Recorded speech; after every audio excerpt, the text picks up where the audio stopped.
روز عاشور ثانی زہرا نے یہ دونوں کام انجام دیے۔ پہلی مرتبہ جب بی بی پہنچتی ہیں اور خیام میں آگ لگی اور سید سجاد کی خدمت میں پہنچ کے کیا کہا کہ سید سجاد آپ امام وقت ہیں، بتائیں کیا کریں، جل کے مر جائیں یا خیام سے باہر نکل جائیں؟ کیا ثانی زہرا یہ بات خود نہیں جانتی تھی؟ جن سے متعلق ابن زیاد کے سامنے امام سجاد نے یہ فرمایا تھا، ان عمتی زینب عالمۃ غیر معلمہ، میری پھوپھی زینب عالمہ غیر معلمہ ہے، اس کائنات میں خدا سوائے خدا کی کوئی بھی میری پھوپھی زینب کا استاد نہیں ہے۔ تو کیا نہیں جانتی تھی؟ پھر کیوں پوچھا سید سجاد سے؟ مسئلہ پوچھ کر سید سجاد کی امامت اور ولایت کا اعلان کیا کہ جس نے اپنے نائب علی زین العابدین کی امامت کا اعلان کرنا تھا وہ تو 13 ضربوں کے ساتھ خاک کربلا پر سو گیا۔ اب یہ کام ثانی زہرا نے انجام دیا اور ابھی یہ فریضہ زبان سے انجام دیا اور تھوڑی دیر کے بعد اپنے عمل سے اعلان کیا۔ کیا واللہ یعصمک من الناس کی ضمانت جاری ہونے کے بعد پالانوں کے ممبر پہ کھڑے ہو کے علی کا بازو بلند کر کے من کنت مولا ہو فہذا علی المولا کہنا یہ زیادہ مشکل تھا یا جلتے ہوئے خیموں میں 56 برس کی ضعیفہ کا 22 برس کے جوان کو اپنے کندھوں پہ اٹھا کے لے آنا؟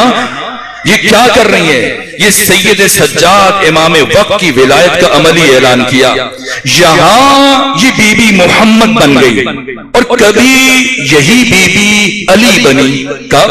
شہر کوفہ کے دروازے پر ایک مرتبہ سارے کا سارا کوفہ سمٹ کر اطراف کی آبادیاں حد نگاہ تک لوگ ہی لوگ ہیں، ہزاروں طرف ساری سر نظر آ رہے ہیں، ہزاروں سر نظر آ رہے ہیں۔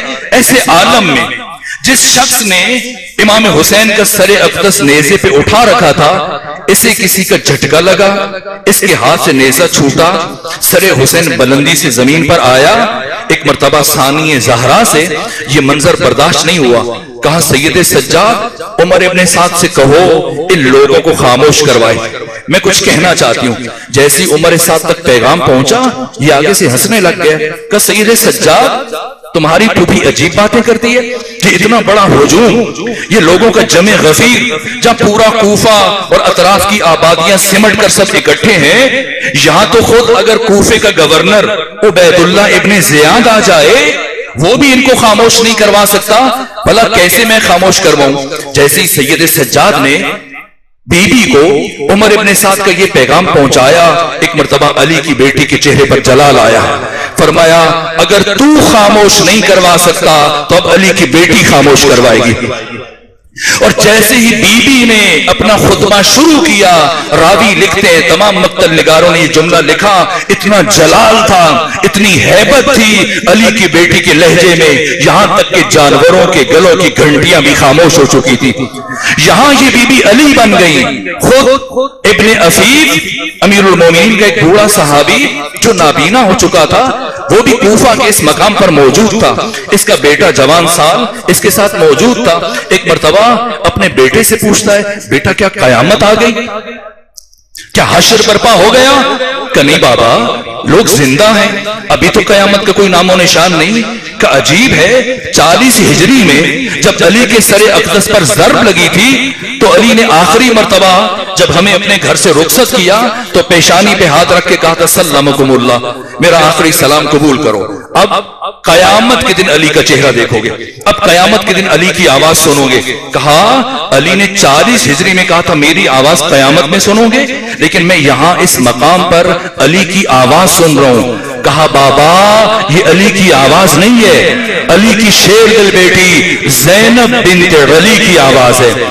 یہاں یہ بی بی علی بن گئی اور کبھی یہ بی بی حسن بنی ہے۔ کب؟ وہ بی بی جو علی اکبر کی لاش پر اس طرح سے گریہ فرما رہی تھی، لگ رہا تھا بی بی کی روح ابھی قفس انصری سے پرواز کر جائے گی، لیکن جب اون و محمد کی لاشیں آئیں اس طرح سے خاموش ہیں جیسے جانتی نہیں ہے۔ کون سمجھے گا اس سکوت کے راز کو؟ کون سمجھے گا اس خاموشی کے فلسفے کو؟ یہاں یہ بی بی حسن بن گئی اور کبھی یہ بی بی حسین بنی. کب؟ جس طرح سے امام حسین روز عاشورہ ہر شہید کی لاش پر تیر کی طرح سے پہنچتے تھے, اس کی لاش اٹھاتے تھے بے عین ہی ثانی زہرا, کربلا سے کوفہ, کوفہ سے شام تک جب بھی کوئی بچہ یا بچی اونٹ کی بلندی سے زمین پر گرتا تھا, قافلے کو روکنے کے لیے, اس کی جان کو بچانے کے لیے ثانی زہرا بار بار خود کو اونٹ کی بلندی سے زمین پر گراتی تھی تاکہ قافلہ رک جائے, میرے حسین کی امانتیں بچ جائیں. یہاں یہ بی بی حسین بن گئی اور کبھی یہ بی بی عباس بنی. کب؟ شام غریبہ.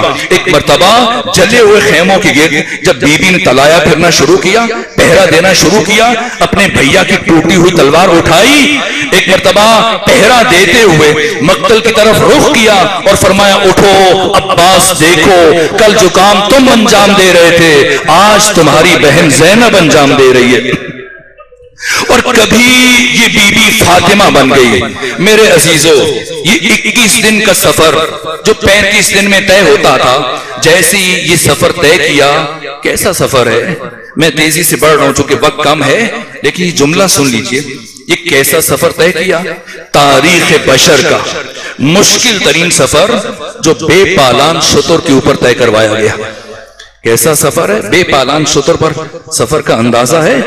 جب رسول اللہ کے صحابی جناب ابو ذر کو ربضہ بھیجا گیا مدینہ سے, تو ان کو بے پالان اونٹ کی پشت پر بٹھا کے بھیجا گیا, اور 3 دن کے بعد جب ان کو ربضہ میں اتارا گیا تو صحابی اور رسول کی حالت یہ تھی کہ ان کی رانوں کا گوشت گل چکا تھا.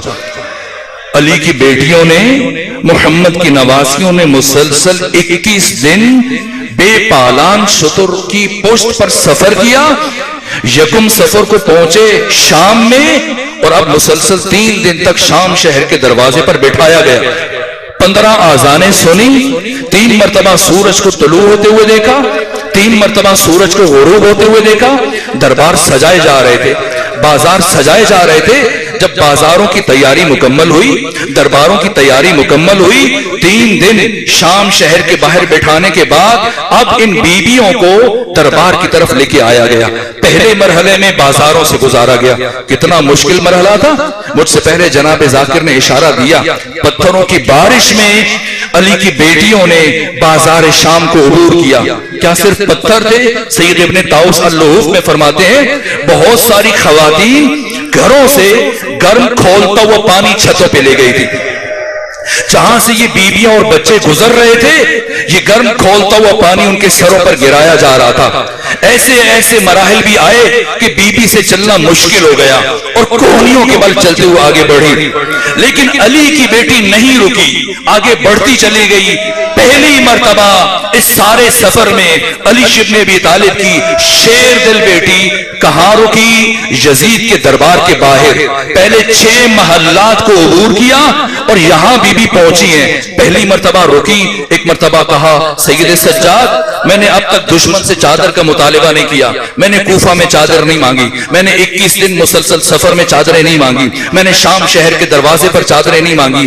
جائیں, میں نے سنا ہے یزید کے دربار میں عیسائی موجود ہیں, یہودی موجود ہیں, غیر مسلم آئے بیٹھے ہیں, سب دشمن ہیں, غیر مسلم ہیں. یزید سے کہو صرف اتنی دیر کے لیے ہمیں چادریں دے دے جتنی دیر ہم نے تمہارے دربار میں قیام کرنا ہے. جب پیغام پہنچا یزید نے کیا جواب دیا کہ ایک لمحے کے لیے بھی علی کی بیٹیوں کو چادریں نہیں دی جائیں گی. ایک مرتبہ ثانی زہرا نے ہاتھ اٹھائے, فرمایا اے ام کلثوم, اے سکینہ, اے رباب, اے فضہ, سب ہاتھ اٹھاؤ, میں بد دعا کروں گی, یزید کے خلاف بد دعا کروں گی, تم سب آمین کہنا. بیویوں نے ہاتھ اٹھائے. اس سے پہلے کہ لبھائے زینبی میں جنبش پیدا ہو, سید سجاد آگے بڑھے کہ پھوپھی اماں بد دعا کرنا آپ کا حق ہے, میں آپ کو بد دعا سے نہیں روکتا, لیکن بد دعا کرنے سے پہلے ایک مرتبہ اپنے بھیا حسین کے چہرے کی طرف دیکھ لیجیے. ثانی زہرا نے نگاہ اٹھائی, حسین کی آنکھوں سے اشک رواں تھے. گویا حسین فرما رہے تھے بہن زینب میری محنت ضائع ہو جائے گی. فرمایا بھیا حسین تمہارے عشق میں تمہاری بہن یہ مرحلہ بھی طے کرے گی۔ اب بی بی نے دوبارہ چلنا شروع کیا، لیکن کیا ہوا کہ یزید کے دربار کے دروازے پر پہنچ کر بی بی ایک مرتبہ پھر زمین پر بیٹھ گئی۔ ایک مرتبہ سید سجاد آگے بڑھے کہ پھوپھی اماں کیا گھبرا گئی ہیں، کیا تھک گئی ہیں، کیوں بیٹھی ہیں؟ ایک مرتبہ بی بی نے فرمایا سجاد نہ تھکی ہوں نہ گھبرائی ہوں۔ کہ پھوپھی اماں پھر کیوں بیٹھی ہیں؟ کہ یاد ہے 40 ہجری میں جب میرے بابا علی کے سر پر ضرب لگی تھی اور وقت آخر میرے بابا نے ہر ایک کو وصیتیں کی تھی اور مجھے بھی وصیتیں فرمائی تھی، اور وقت آخر جب مجھے قریب بلا کر میرے کان میں ایک وصیت فرمائی تھی، مسلسل 20 سال سب مجھ سے پوچھا کرتے تھے زینب بتاؤ بابا علی نے وقت آخر آپ کو کیا وصیت کی تھی؟ میں نے کبھی کسی کو نہیں بتایا۔ سید سجاد آج بتانے لگی ہوں، میرے بابا علی نے میرے کان میں یہ وصیت کی تھی، اے میری بیٹی زینب تجھے ایک دن اپنی زندگی میں یزید جیسے شرابی کے دربار میں ننگے سر جانا پڑے گا۔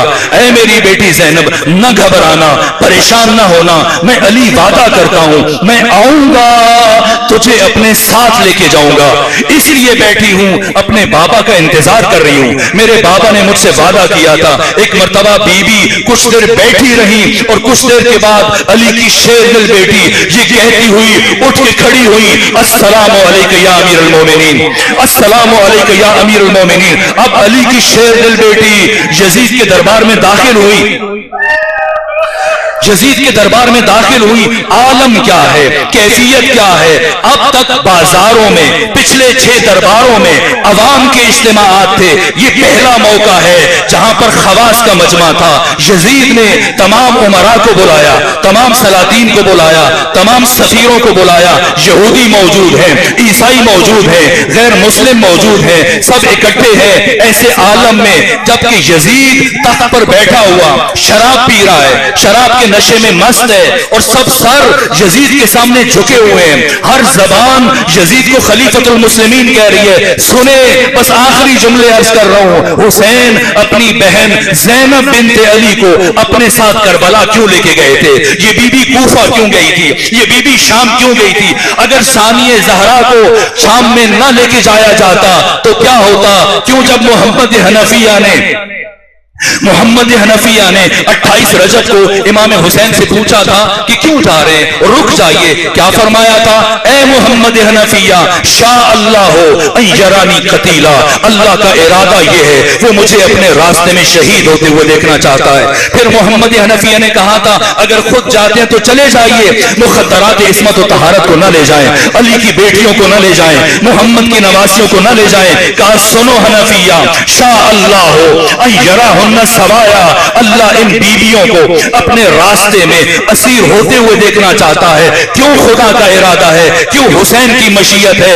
اس لیے کہ اگر یہ بی بی دربار میں نہ جائے، اگر یہ بی بی بازاروں میں نہ جائے، 1,24,000 انبیاء کی محنتیں ہمیشہ کے لیے ختم ہوتی ہیں۔ اس لیے اب علی کی بیٹی اس جگہ آئی جو علی کی بیٹی کے مر جانے کے لیے کافی تھا۔ یزید کے دربار میں قدم رکھا، عیسائی موجود، یہودی موجود، تمام گورنر، تمام سفیر، تمام امراء، تمام قبیلوں کے سردار، سب کو بلایا یزید نے اپنی فتح کا جشن منانے کے لیے۔ بس گریہ رو کر ایک دفعہ سن لیجئے علی کی شیر دل بیٹی نے کیا کیا، کس طرح سے بھائی کی محنت کو بچایا، کس طرح سے کربلا کو بچایا۔ کیوں امام زمانہ آج کسی شاعر کی خواب میں آ کے یہ فرماتے ہیں، آیت اللہ مرشی نجفی فرماتے ہیں مجھے امام زمانہ خواب میں آئے اور مجھ سے کہا مرشی جاؤ فلاں گلی میں قم میں فلاں شاعر کے پاس جا کر اسے میرا سلام کہو، اس کا شکریہ ادا کرو اور اس سے کہو رات جو اشعار تو نے لکھے ہیں امام وقت تمہارا شکریہ ادا کر رہا ہے۔ آیت اللہ مرشی کہتے ہیں میں گیا، اس شاعر کو سلام کیا، امام کا پیغام پہنچایا اور شکریہ ادا کیا، اور جب واپس آنے لگا میں نے سوچا وہ کون سے اشعار ہیں جن پر امام زمانہ اس شاعر کا شکریہ ادا کر رہے ہیں؟ میں نے پوچھا شاعر اگر مناسب سمجھتے ہو تو وہ کلام اٹھا کے لے آؤ، مجھے بھی دکھاؤ۔ جب وہ شاعر کلام لے کے آیا اس کا پہلا شعر یہ تھا، کربلا سر نئی در نئی نوا می ماند اگر زینب نبود، کربلا در کربلا می ماند اگر زینب نبود، کربلا کربلا ہی میں رہ جاتی اگر زینب بنت علی نہ ہوتی۔ حسین نے 1,24,000 انبیاء کی محنت کو بچایا، لیکن حسین کی محنت کو کس نے بچایا؟ حسین دین پناہ ہے، لیکن حسین پناہ کون ہے؟ کس نے حسینیت کو بچا کے ہم تک پہنچایا؟ کیا کیا؟ بڑا مشکل مرحلہ تھا علی ابن ابی طالب کی شیر دل بیٹی کا یزید کے دربار میں قدم رکھنا۔ جیسے ہی باقی بیویوں کے ساتھ یہ بیویاں داخل ہوئی، علی کی شیر دل بیٹی دربار یزید میں جگہ نہیں مل رہی تھی، لیکن علی کی شیر دل بیٹی آگے بڑھ رہی ہے۔ یزید یہ سوچ رہا تھا کہ جب علی کی بیٹیاں محمد کی نواسیاں اتنے دنوں کی بھوکی اور پیاسی بیویاں جو تمام مظالم برداشت کر کے دنیا کی ہر مصیبت دیکھ کر یہاں پر پہنچ رہی ہیں، جیسے ہی میرا کر و فر دیکھیں گی، جیسے ہی میرے جاہ و جلال دیکھیں گی، سب کی سب میرے سامنے جھک جائیں گی، رحم کی اپیل کریں گی، مجھ سے معافیاں مانگیں گی، لیکن اللہ رے جلال زینب بنت علی کس شان سے علی کی شیر بیٹی یزید کے دربار میں داخل ہوئی، باقی بیویوں کے جھرمٹ میں آگے بڑھنا شروع کیا۔ یزید کے تخت کے قریب داہنی طرف علی ابن ابی طالب کی بیٹی کھڑی ہوئی، باقی بیویاں جلدی سے آپ کے گرد اکٹھی ہوئی۔ ایک مرتبہ یزید شراب پی رہا ہے، شراب کے نشے میں مست ہے، اقتدار کے نشے میں مست ہے، حکومت کے نشے میں مست ہے، اور ایسے عالم میں سب سر یزید کے سامنے جھکے ہوئے ہیں۔ ہر زبان سے خلیفۃ المسلمین کی آواز آ رہی ہے، ہر زبان سے امیر المومنین کی آواز آ رہی ہے۔ ایسے عالم میں ایک مرتبہ یزید نے اپنا سر اٹھایا اور سر اٹھانے کے بعد کہتا ہے، میں نے سنا ہے ان اسیروں میں علی کی بڑی بیٹی زینب بھی آئی ہے، میں نے سنا ہے ان اسیروں میں علی کی بڑی بیٹی زینب بھی آئی ہے۔ ایک مشیر نے اشارہ کیا، وہ خاتون کھلے بالوں والی جس کے ہاتھ پس گردن بندھے ہوئے ہیں، جو باقی بیویوں کے درمیان ہے، یہ علی کی بڑی بیٹی زینب ہے۔ جیسی تعارف ہوا، اب یزید نے اپنے کفر کو آشکار کرنا شروع کیا، اپنی ناپاکی کو زبان پر لایا، اپنا عقیدہ زبان پہ لایا۔ کہتے ہیں لعبت بنو ہاشم بالملک فلا خبر جاء ولا وحی نزل، سب بنو ہاشم کا ڈھونگ تھا، کوئی نبی نہیں تھا، کوئی وحی نہیں تھی۔ کاش بدر و احد میں مرنے والے میرے آباء و اجداد زندہ ہوتے تو وہ دیکھتے کہ میں نے کس طرح سے ان کے خون کا بدلہ علی اور محمد کی بیٹیوں سے لیا ہے۔ اب تک ثانیہ زہرا خاموش تھی، ابھی تک ثانیہ زہرا نے ایک جملہ نہیں کہا تھا، لیکن جیسے ہی یزید نے اپنے کفر کا اظہار کیا، ایک مرتبہ بی بی نے باقی بیویوں کو اشارہ کیا، سامنے سے ہٹی، لبہائے زینبی میں جنبش پیدا ہوئی، اپنے داہنی انگلی کو انگشت شہادت کو یزید کی طرف رخ کیا، فرمایا یبن طلقا، اے آزاد کردہ غلام کے بیٹے سن، تو جو ان سب کے سامنے اتنا معتبر بنا ہوا ہے، اتنا محترم بنا ہوا ہے کہ سب سر تمہارے سامنے جھکے ہوئے ہیں، ہر زبان تجھے خلیفۃ المسلمین کہہ رہی ہے، ہر زبان تجھے امیر المومنین کہہ رہی ہے، تو اقتدار کے نشے میں مست ہے، تو حکومت کے نشے میں مست ہے، تو فتح کے نشے میں مست ہے، تو شراب کے نشے میں مست ہے، لیکن سن یزید، تو علی ابن ابی طالب کی بیٹی کی نگاہ میں اتنا ہیچ ہے، اتنا پست ہے، اتنا کمتر و ذلیل ہے کہ علی کی بیٹی تجھے لائق تذکرہ نہیں سمجھتی، علی کی بیٹی تجھے لائق کلام نہیں سمجھتی۔ گھر جائیے گا، سوچتے ہوئے جائیے گا اور اس بیوی کے جملے کا وزن کیجئے گا، کیا کر دیا علی کی بیٹی نے۔ ایک مرتبہ یزید جیسا چرب زبان شاطر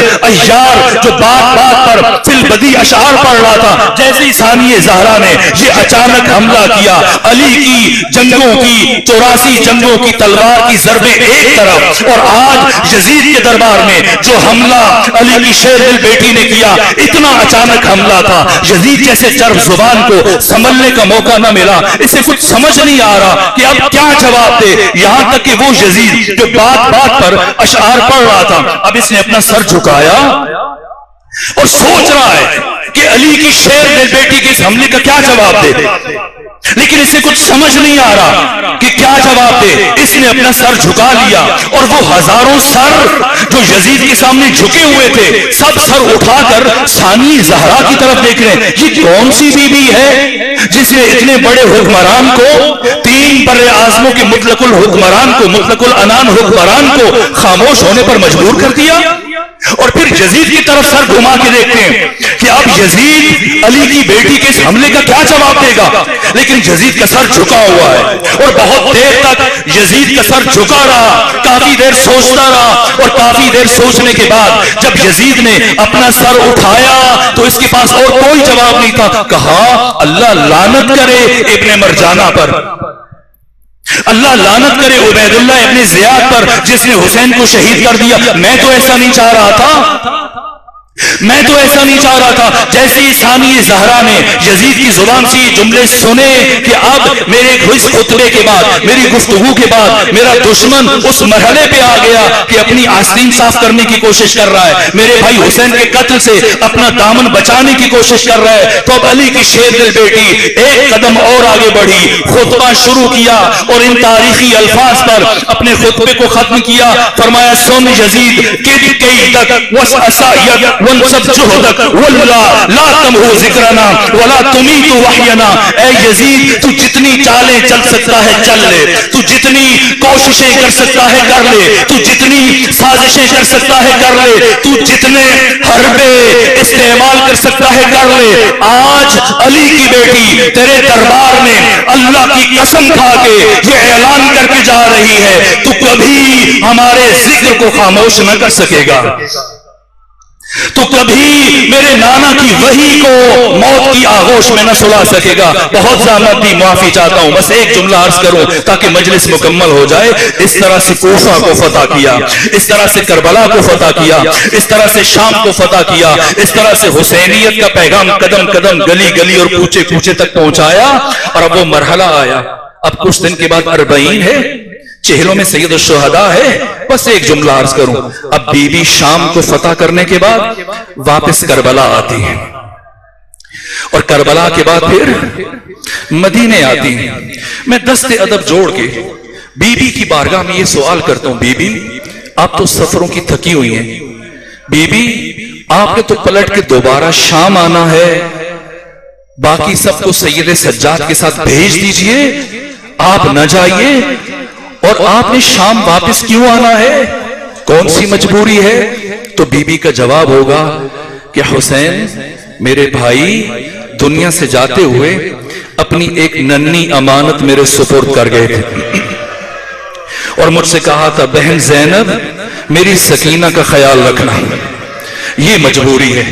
اس لیے جب بی بی کچھ دن کے لیے شام کو چھوڑ کے جا رہی تھی تو آخری وقت میں شام کی تمام خواتین کو جمع کیا اور انہیں وصیت کی، اے شام کی عورتوں جب کبھی تمہیں اپنے بچوں کے پیار سے فرصت مل جائے، جب کبھی تمہیں اپنے بچوں کے پیار سے وقت مل جائے تو کبھی کبھی میری بیٹی سکینہ کی قبر پر آ کر دیا جلا دیا کرنا، اس لیے کہ میری بیٹی کو تنہائی سے بڑی وحشت محسوس ہوتی ہے، تاریکی سے بڑی وحشت محسوس ہوتی ہے۔ تو بی بی اگر شام واپس آنا ہے تو نہ جائیں مدینے، ان سب کو رخصت کر دیں۔ تو بس ایک جملہ عرض کر رہا ہوں، بی بی فرمائیں گی مدینے جانا بھی زینب کی مجبوری ہے۔ کیا مجبوری ہے؟ اس لیے جانا ہے مدینے تاکہ جا کے اپنے نانا کو بتا سکوں کہ نانا جان آپ کی بیٹی نے بچپنے میں آپ کی گود میں بیٹھ کر آپ سے جو وعدہ کیا تھا آپ کا وعدہ نبھا کے واپس آئی ہے۔ اس لیے بی بی جب پہنچی ہے مدینہ تو گھر نہیں گئی، سیدھی مسجد نبوی کی طرف چل پڑی اور مسجد نبوی کے دروازے پہ رک کے فرمایا جو لوگ مسجد نبوی میں موجود ہیں سید سجاد سب سے کہیں مسجد نبوی سے باہر نکل جائیں، آج تنہائی میں مجھے اپنے نانا سے کچھ باتیں کرنی ہے، آج تنہائی میں مجھے اپنے نانا سے گفتگو کرنی ہے۔ یوں بی بی چلتے ہوئے اپنے نانا محمد مصطفیٰ کی قبر پہ آئیں، سب سے پہلے اپنے بھیا حسین کی قمیض اپنی چادر چادر کے نیچے سے نکالی جو جگہ جگہ سے پھٹی ہوئی تھی، جس کے اوپر خون کے نشانات تھے. ایک مرتبہ اس قمیص کو قبر رسول پر پھیلایا اور اس کے بعد گریہ کرنا شروع کیا.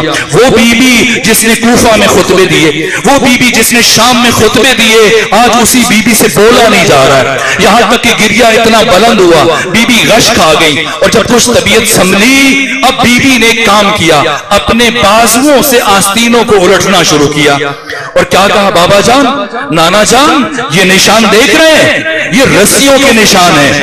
آپ کی بیٹی کو کربلا سے کوفہ اور کوفہ سے شام تک رسیوں میں باندھ کے لایا گیا، اور نانا جان اگر میں آپ کو دکھا سکتی تو اپنی پشت دکھاتی جو تازیانوں کی وجہ سے سیاہ ہو چکی ہے. اللہ لعنت اللہ.